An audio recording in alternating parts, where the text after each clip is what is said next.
Where's my focus going? I can always be upset about something. Where do you tend to focus more? Your past, your present, or your future? We all spend all three, but where do you spend more of your time? Most of us who are achievers tend to focus on the future, but all the joy is in the present. The majority of people spend a lot of time in the past, and the problem is you can't change it. You're constantly focused on what's missing versus what you have. You're focused on what you can't control. And there's two worlds, right? The external world, the internal world. We can't control the external world, we can influence it. The part we can control is what's going on inside of us.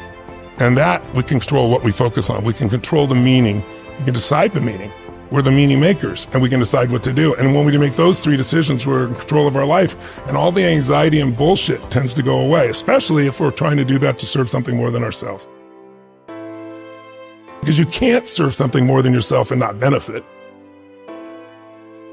When you want some self-esteem, do something worthwhile beyond just yourself. We all know the two emotions that destroy your relationship, your business, your life, it's fear and anger. Those are two extremes. You can't be grateful and fearful simultaneously. You can't be angry and grateful simultaneously. But like you look at somebody like Steph Curry, and you see this guy, shoot the ball from almost half court. So he doesn't even look. He turns around and just waves because he knows it's in already. And there's swish, and the crowd goes crazy. And people look at that and go, he's unbelievable. He's unbelievable. It's unbelievable. He's the greatest three-point shooter in history. There's no one like him. But what they don't pay attention to is that isn't like a little gift. He shoots 500 shots every single day, never less than that, 7 days a week. For more than 15 years, his 15-year professional career. He's been doing it since before he was in college. His dad really trained him. So think of that, 3,500 shots a week, 168,000 shots in a year, 2 million shots in his 15-year NBA career, so he can make 3,600 shots. Not even 1/10%. I tell people, you get rewarded in public for what you practice in private. I think everything happens for a reason. I think there's a higher purpose. I think it's my job to find it. I think that life happens for us, not to us, but it's our job to figure it out.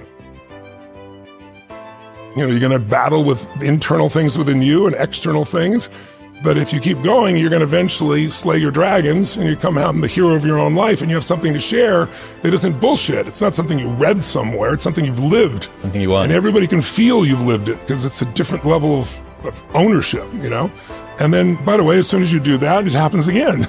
You're called on another journey. You have a new level of challenge that you need to go on. It just never ends, but it makes life really, really beautiful. How can people who are always very hard on themselves learn to build up their self-esteem a little bit more? I don't know if self-esteem is the answer. I don't think it's bad to be hard on yourself, as long as you also celebrate when the victories happen. But so many people will tell you, I have poor self-esteem because when I was a kid, people said this to me and that to me. It's convenient that we remember those things and not the positive things that also occur, obviously. But I think it's more important is to realize that self-esteem is earned. It's only earned by you with yourself.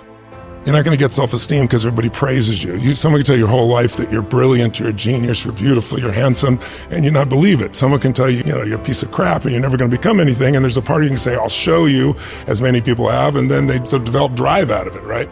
So it's really, self-esteem comes from doing incredibly difficult things where you pushed yourself. It's not virtue signaling. It's not telling people about it. It's what you know inside your soul is true. And the more you do things that are incredibly difficult, and especially things that are meaningful, meaning they're not just about yourself, the higher that esteem would be. I think the most important thing for self-esteem is to find something you care about more than yourself. If you find something you care about more than you won't be thinking about yourself all the time, and all your self-esteem just goes out the window. The real question is, what do you want? If you want an extraordinary life, my definition of that is life on your terms.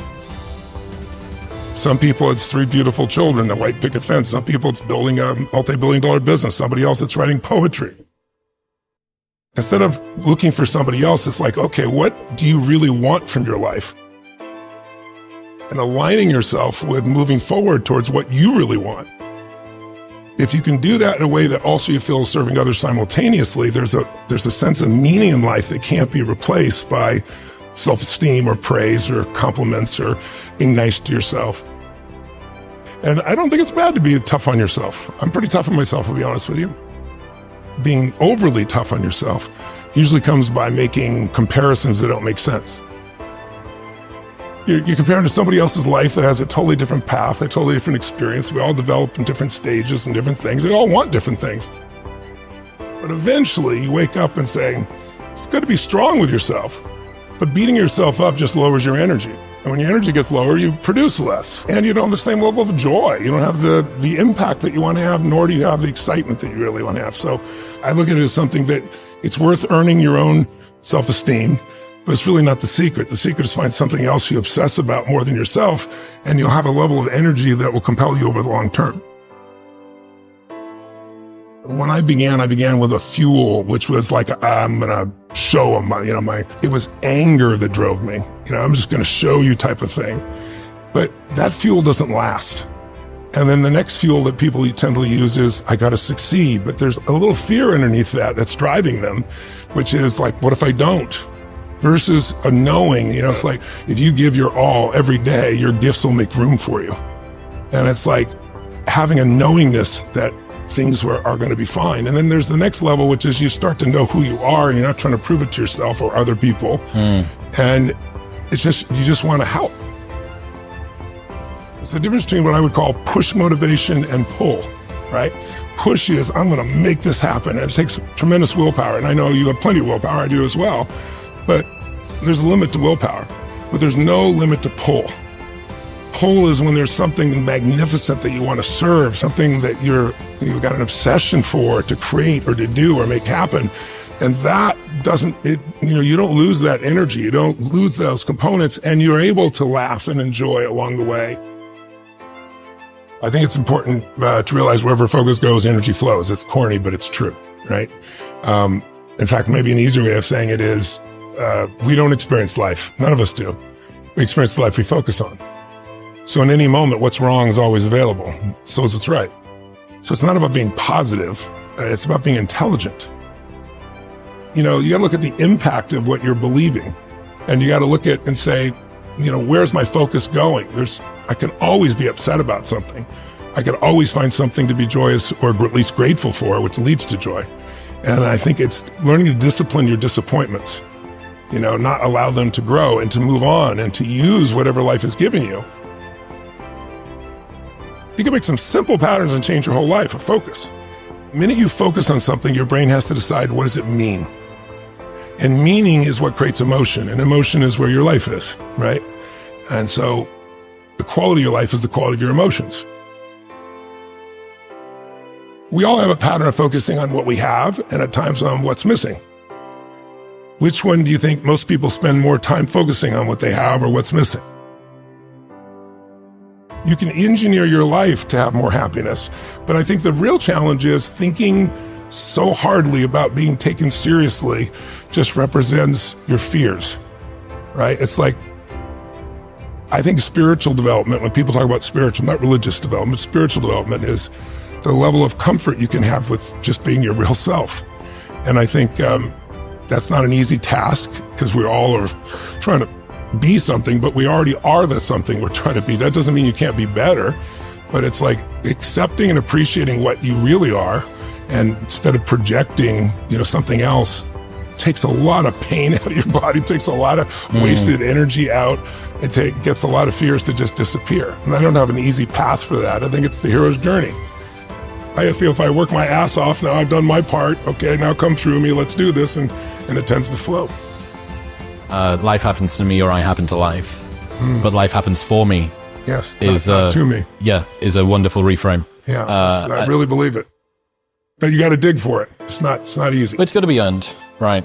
Like, wishing for confidence without competence is just illusion. You have no evidence to say that you can do this thing. If you want freedom, if you value freedom, you can't possibly have it as long as you play the victim role. None of that makes you who you are. None of that controls where you are in your life. It's like, have you ever had something happen in your life that was horrible? I mean, it was painful. You'd never want to go through it again in a million years. You wouldn't want anybody else to go through it that you care about. But after 5 or 10 years, you look back and you say, I never want to go through it again. but now I see the wisdom in it. I'm glad. It's like it made me care so much more. It made me so much stronger. It made something in me more. I mean, I'm sure you can relate to that, can't you? Yeah, for sure. I mean, you don't really realize it's just life. And then you learn a little bit more about yourself and you start to realize, well, look at all of the ways that I've had to compensate for that. Look at all of the ways that it's held me back. Look at all of the beliefs that I have about myself. And God, if only that hadn't happened, then I would be here or I would be there. And then you realize, well, the light side of all of that dark stuff is usually the stuff that I'm most proud of myself for. Yes. So the fact that you were maybe a little bit alone in childhood means that you're very self-sufficient when you're an adult. Or the fact that you didn't have anybody to support you means that you have no concern about working on your own and continuing to take a bet on yourself, so on and so forth. So you end up having this really strange loop where you go from unconscious incompetence in that you've somehow been through something that you really hate, to this sort of awareness of how it's held you back, to this awareness of how it's propelled you. And then you have to get to this really difficult place, which is, okay, so this is a thing that I kind of wish hadn't happened, and yet I'm grateful that it did. And it's like a psychological superposition that you need to hold in your head at the same time. You can't collapse it down into one. You need to hold both of these things. It's like, yeah, that's like, that shouldn't have happened. I really wish that, and had you have been able to see you, had you at 36 have been able to see you at 12, you'd have picked them up and given them a hug and said, I believe in you and you don't deserve this. But it needs to happen to you. It was meant to be. Now, I don't believe like everything's meant to be. I think situations are meant to be, and then it's our job to choose how we're going to use them or be used by them, right? I think that's the difference. But I think, we get easy times and tough times. Why is that important? It is incredibly peaceful if you've done the job in the beginning because you know who you are. Now you have an amazing life.